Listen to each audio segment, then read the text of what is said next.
আমি সমস্ত রাজনৈতিক দলের নেতৃবৃন্দকে এখানে আমন্ত্রণ করেছিলাম। ওনারা এখানে এসেছেন। আমরা একটা সুন্দর আলোচনা করেছি। সেখানে আমরা সিদ্ধান্ত নিয়েছি যে একটা ইন্টারিম গভর্নমেন্ট আমরা ফর্ম করব এবং ইন্টারিম গভর্নমেন্টের মাধ্যমে এদেশের সমস্ত কার্যকলাপ চলবে।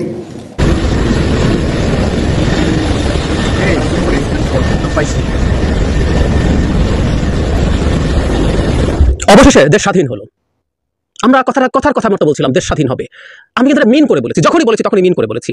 আমি বিশ্বাস করি ৭১-এর পর আমরা আবার। সম্মানিত দর্শক, আসসালামু আলাইকুম। নতুন একটি নিউজ ভিডিওতে আপনাদের জানাচ্ছি স্বাগতম। আজকের এই ভিডিওটি কেমন হতে চলেছে এবং কোন বিষয় নিয়ে হতে চলেছে, আজকের এই ভিডিওটি শিক্ষার্থীদের পক্ষ কিন্তু নিয়ে হতে চলেছে। সেই সাথে জাহেরটাকে কী বলেছে সেই বিষয়গুলো আজকের এই ভিডিওতে ফুটিয়ে তোলানো হবে এবং শেখ হাসিনাকে কীভাবে শিডিউল দিয়ে কথা বলেছে সেই বিষয়টাও কিন্তু আজকের এই ভিডিওতে দেখানো হবে।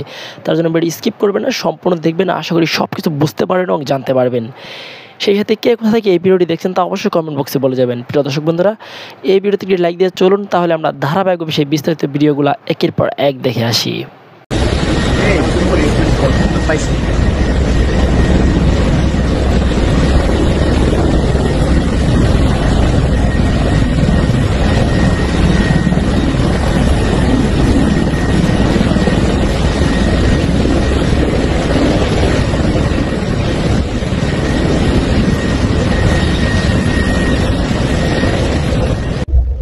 অবশেষে দেশ স্বাধীন হলো। আমরা কথার কথা মতো বলছিলাম দেশ স্বাধীন হবে। আমি কিন্তু মিন করে বলেছি, যখনই বলেছি তখনই মিন করে বলেছি। আমি বিশ্বাস করি ৭১-এর পর আমরা আবার স্বাধীন হয়েছি। ৭১ সালেও আমরা কাগজে কলমে একটা স্বাধীন দেশই ছিলাম, আমরা পাকিস্তান ছিলাম। কিন্তু একটা সরকার আমাদের একটা জনগোষ্ঠীর ওপরে তাণ্ডব চালিয়ে তাকে অধিকার থেকে নষ্ট করে যেভাবে রেখেছিল, তাই আমাদের মধ্যে স্বাধীনতার বোধ ছিল না। কোনো একদিন একাডেমিকলি আলোচনা করে দেখাবো পাকিস্তান আমলে আমরা যা খারাপ ছিলাম পশ্চিম পাকিস্তানিদের কারণে, পশ্চিম পাকিস্তান সরকারের কারণে। আওয়ামী পান্ডাদের শাসন, পান্ডাদের যে শিরোমণি শেখ হাসিনা পালিয়েছেন, কত হ্যাডাম, পালাতে হয়েছে তাকে। আসবো সেই জায়গায়। কিন্তু এদের যে অধীনে আমাদের সরকারটা যে জায়গায় ছিল, আমাদের জনগণকে যেখানে নিয়ে যাওয়া হয়েছিল প্রায় ব্যবহার করতাম। আমরা প্রজাও নেই, অনেক রাজা আছে তাদের প্রজাকে ভালো রাখতো, আমরা কৃতদাসে পরিণত হয়েছিলাম। সুতরাং পাকিস্তান আমলের চাইতে 1000 গুণ খারাপ ছিলাম আমরা এই সময়টায়। সো ওটা যদি স্বাধীনতা হয়, এটা তার চাইতে বড় স্বাধীনতা। অসাধারণ দম আটকে থাকা অনুভূতি থেকে শ্বাস নিতে পারছি। কেউ মনে করবেন না এটা মিড জুলাই থেকে এখনকার কথা, এটা বছরের পর বছর। দুটো ব্যক্তিগত কথা আজকে বলি। 1.5 বছর থেকে 1.5 দশক ধরে প্রায় লড়াই করেছি। আমার যতটুকু সাধ্য আছে, আমি তেমন কেউ নই, কিন্তু পারি নাই কোনোদিন মেনে নিতে এরকম একটা সরকার জবরদখল করে বসে থাকবে। ব্লগে যখন লিখতে শুরু করেছি সেই 2011 সাল থেকেই, যখন তত্ত্বাবধায়ক সরকারকে বাতিল করলো, সেদিন থেকে বুঝে গিয়েছিলাম এই সরকারের বদমতলব আছে। লেখার পর লেখা লিখেছি, কয়েকশো ব্লগ লিখেছি, আস্তে আস্তে পত্রিকায় লিখলাম, সপ্তাহে 4-5টা কলাম লিখেছি। পারি নাই সবসময় সবকিছু লেখা যেত না, কত রকম কায়দা করে লেখার চেষ্টা করেছি। আজকে সব মনে পড়ছে। বছরের পর বছর কলাম লিখেছি, টক শোতে গেছি, ঝুঁকি হয়েছে। আমি দেশে থাকি, কি বলে ফেলি না, পরিবার টেনশনে থাকে। কিছু একটা শো দেখলেন, একটা কলাম দেখলো, একজন ফ্রেন্ড ফোন করলো, একজন রিলেটিভ ফোন করলো, পরিবারের মানুষজন চাপ দিচ্ছে, কি দরকার এসব বলার, কি হবে এসব বলে। এরপর ইউটিউব খুললাম, স্বাধীনতা তৈরি হলো। ফলে টিভি টক শোতেও যা বলতে পারিনি তার চেয়ে অনেক বেশি বলতে পারলাম, এবং আপনারাও শুনলেন। আমি অতি নগণ্য মানুষ। আমি একদিন বলেছিলাম রজনীকান্তের গানের মতো, আমি অকৃতি অধম বলেও তো কিছু কম করে মরে দাওনি, যা দিয়েছ তারে অযোগ্য ভাবিয়া কেড়েও তো কিছু নাওনি। ফলে এই লড়াইটা এতদিন ধরে চলল, একেবারে দম আটকে ছিল। যেহেতু রাষ্ট্র কিছুটা বুঝি, যেহেতু অর্থনীতি কিছুটা বুঝি, যেহেতু জিওপলিটিক্স কিছুটা বুঝি, এই অপশাসন আমাদেরকে কোন জায়গায় নিয়ে গেছে, আমাদের রাষ্ট্রের কাঠামো ভেঙে কতটা ক্ষতি করেছে নিজে বুঝেছি, চেষ্টা করেছি সেটা আপনাদের সামনে নিয়ে আসার জন্য। এবং আমি বিশ্বাস করি প্রত্যেকে বুকের মধ্যে আগুন জমাচ্ছিলেন। সবাই হয়তো সেই আগুনটা বের করে আনতে পারেননি, কিন্তু আগুন জমাচ্ছিলেন। এই আগুন জমে ছিল বলেই আমরা স্বাধীন হয়েছি। এই আগুনগুলো সব একসাথে, এই বারুদগুলো সব একসাথে বিস্ফোরিত হলো। এই কারণেই ওই ভদ্রমহিলাকে পালাতে হয়েছে। ও মাই গড, কত প্রতাপ, কত দাপট। এক সাংবাদিক ৭১-এর ফারজানা রূপা, এই কিছুদিন আগেরও সংবাদ সম্মেলনে তেল দিতে দেখেছি, ম্যাজিক্যাল লেডি বলেছিলেন একটা সংবাদ সম্মেলন, মনে পড়ে কানে বাজে। অনেকে আমরাও যারা তার বিরোধী আছি বলে না ফেললেও মনে করতাম she is magical lady, she can manage everything. আমি বহুদিন থেকে এই বিশ্বাসটা নিজে করেছি যৌক্তিকভাবে, এবং সেটা ছড়িয়ে দেওয়ার চেষ্টা করেছি। She can not. উনি যাই করুক না কেন, আমরা কেন যেন মনে করি সব তার প্ল্যান মতো হচ্ছে, সব তিনি দৃষ্টি ঘুরিয়ে ফেলতে করছেন, ওনার ইচ্ছা মতো সব চলছে, ওনার কোনো রকম ভুল নাই, উনি কোনো রকম ভুল করতে পারেন না। বিশ্বাস করিনি আমি, যুক্তি দিয়ে বিশ্বাস করিনি, যুক্তি দিয়ে বোঝার চেষ্টা করেছি, না ইটস রং। প্রমাণ হলো তার চাইতে জরুরি কথা, আমরা স্বাধীন হলাম। এটা একটা ইমিডিয়েট ইনস্ট্যান্ট রিয়াকশন। আমরা প্রত্যেক মানুষের কাছে ঋণী। আমাকে অনেকে ফোন করছেন, যাদের কাছে আমার ফোন নাম্বার আছে, আমাকে অভিনন্দন জানাচ্ছেন, বলছেন আমি এই লড়াইয়ে অনেক কিছু করেছি। একদম মনে করেন, বিনয় দেখাচ্ছি না প্লিজ, আমি কিন্তু বিনয়ী মানুষ নই একেবারেই। সো বিনয় দেখিয়ে বলছি না, আমি আমার জায়গা থেকে যা করেছি এটা আমার কর্তব্য। আমরা অনেকেই এই কর্তব্য, আমরা সবাই এই কর্তব্য পালন করেছি। আবার সবার পজিশন একই ছিল না বলে আমরা আমাদের কর্তব্য মনে করলেও করে উঠতে পারি নাই। আমাদের অনেক লাইবিলিটি আছে, অনেক সমস্যা আছে, কিন্তু দেখি আমরা সময় মতো কিন্তু আমরা সবাই জেগে উঠেছি। এই যে রাস্তায় হাজার হাজার লাখ লাখ মানুষ নামলো, মরলো, গুলি খেলো, আবার নামলো। তীব্র গোলযোগের মধ্যে নারীরা নামলেন, নারীরা তাদের শিশু সন্তান নিয়ে নেমেছেন। প্রত্যেকে আমরা যা যা করেছি, কারো কাছে কারো অভিনন্দন পাওয়ার কিছু নাই, কৃতজ্ঞতা পাওয়ার কিছু নাই।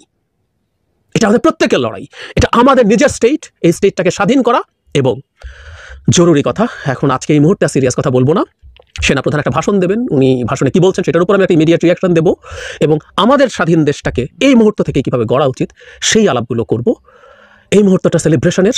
বাংলাদেশের এই মুহূর্তে শুধু আওয়ামী লীগের হালুয়া রুটি খেয়েছিল, এর বাইরে যারা জেনুইনলি দল করেছেন, যারা জেনুইনলি দলকে ধারণ করেছেন, আমি ব্যক্তিগতভাবে দেখেছি, তারাও এই মাফিয়া সংগঠনটাকে নিজের মনে করেননি আর।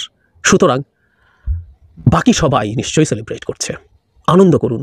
এবং তার সাথে সাথে আমরা যেন ভুলে না যাই, অনেক বড় দায়িত্ব, অনেক বড় কর্তব্য আমাদের সামনে আছে। এবং বলা হয় সচেতন শিক্ষিত জনগোষ্ঠীর চাইতে গুরুত্বপূর্ণ কিছু আর গণতন্ত্রের জন্য নাই।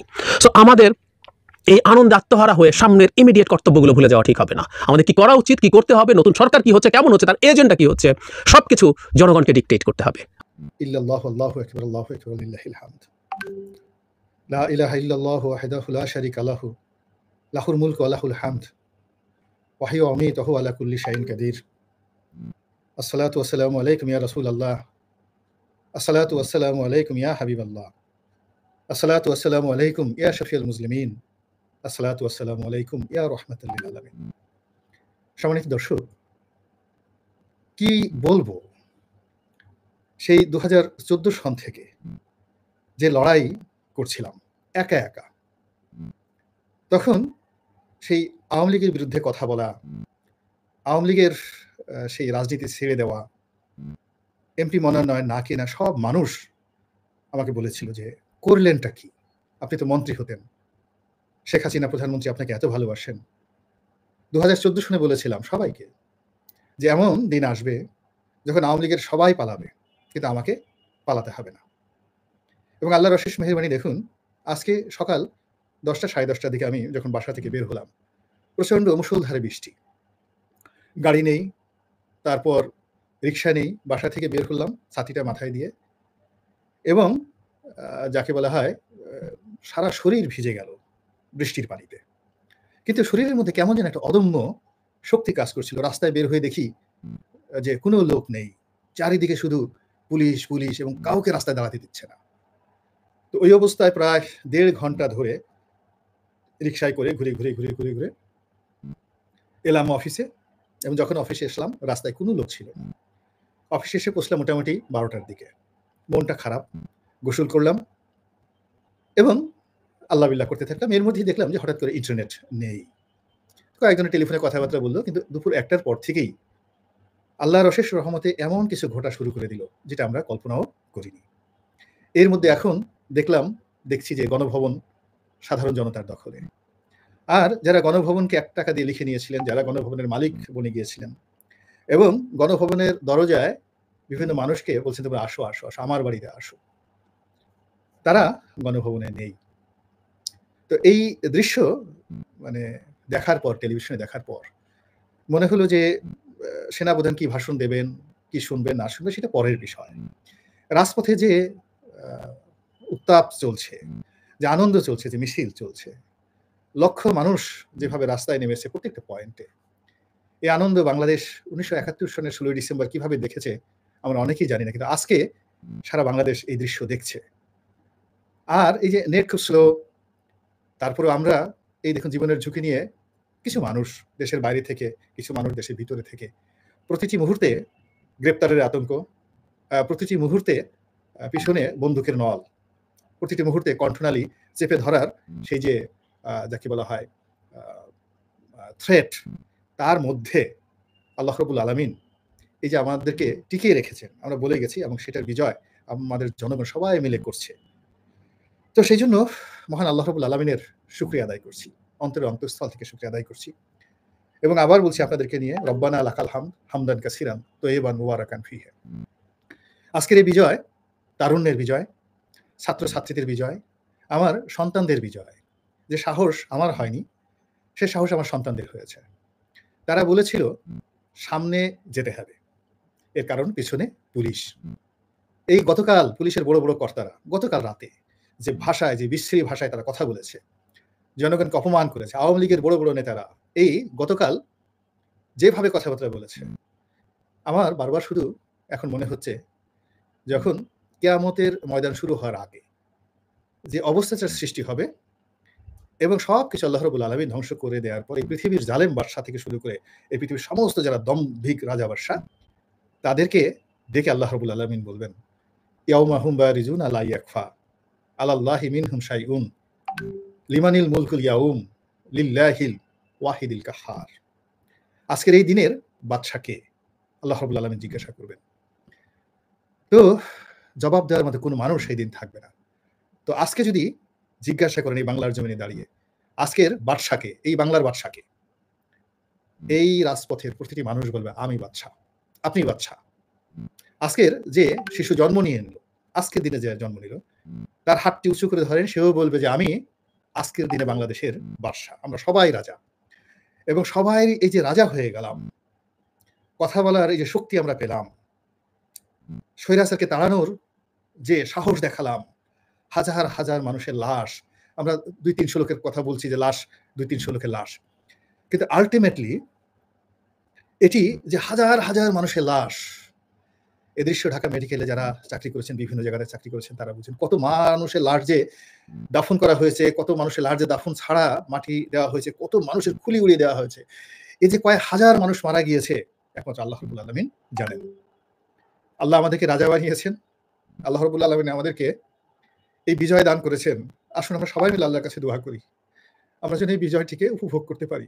এবং আল্লাহ রাব্বুল আলামিন, আমরা এখনো জানি না কি ঘটতে যাচ্ছে অনাগত দিনে। সেনাবাহিনী প্রধান বক্তব্য দিবেন, but we do not know, আমরা এখন পর্যন্ত জানি না জরুরি অবস্থা হবে, মার্শাল্লাহ হবে, তত্ত্বাবধায়ক হবে, না কোন পদ্ধতিতে কি হবে আমরা কিছু জানি না। কিন্তু আমরা আনন্দিত, শুধু আল্লাহর কাছে বলি, আল্লাহ তুমি আমাদেরকে একজন হযরত উমর ইবনুল খাত্তাব দান করো, আমাদেরকে একজন বাদশা হারুন আর রশিদ দান করো, একজন আওরঙ্গজেব দান করো, আমাদেরকে আর এরকম স্বৈরাচারী কোনো শাসক বা শাসিকা দিও না।